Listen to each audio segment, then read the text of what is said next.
Cases were already high from Delta, and they were about to go through the roof with Omicron, although this was not known at that time, I think. Is that broadly where we were at this point? Have I got that right? I think so. And therefore it was important at this stage that the government be doing everything it can to try to make sure there was maximum compliance, because Omicron, although thought to be milder, was way more infective and ultimately caused a significant number, thousands of deaths in Scotland. Correct. In this exchange, the now First Minister says, he refers in the INS section, which has been taken away, to an event that he is attending. And he says, I know sitting at the table I don't need my mask. If I'm standing talking to folk, need my mask on? Question. You say, officially yes, but literally no one does. Have a drink in your hands at all times, then you're exempt. So if someone comes over and you stand, lift your drink, then you say, that's fun, you'll go down a treat, where is it? And then he goes on and gives you some information about what it is that he's going to be attending.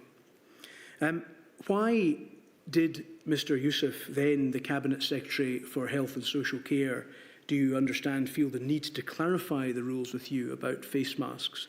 Did he not know what they were already? There was an ambiguity here that I faced as well as we reopened in this period of the country, and that ambiguity was that we were allowing social occasions. I remember being at that same evening I was giving an after-dinner speech at the Royal College, and there was an ambiguity around mask wearing when you were seated, eating, drinking, because these events are often involve a dinner.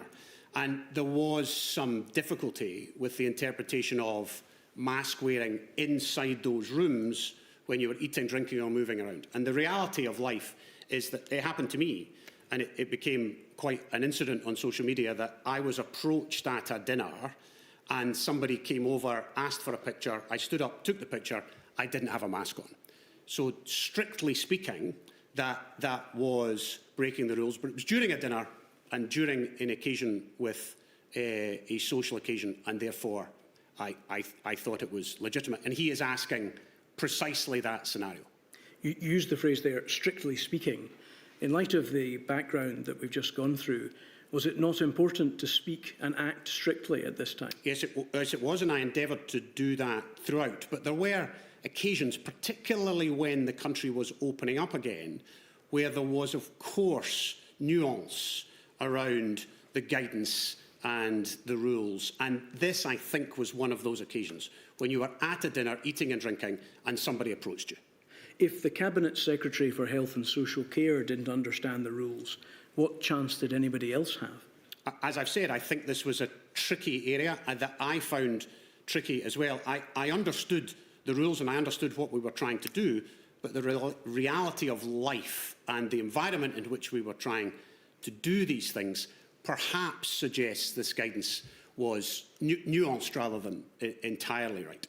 You say that officially he does, if standing talking to folk, need to have his mask on, but respond that literally no one does. Was that your impression of the state of compliance with that rule at this time? That was my impression at the few social events I had been to during this period, because, as I said, the official rule was during your dinner and drinking at your dinner and the drinks reception, you didn't have to wear a mask.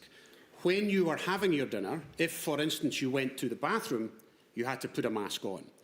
That didn't cover specifically what's happening here, and what happened to me is somebody comes over, interacts with you during the dinner, you stand to talk to them politely, do you have to put a mask on? Literally no one does. Was that a state of affairs that you thought was acceptable, given your prominent role in the management of the pandemic at this important time? If this were a broader and very important piece of guidance, I would not be comfortable with that at all. This was a tiny nuance inside broad guidance about dinners and drinking.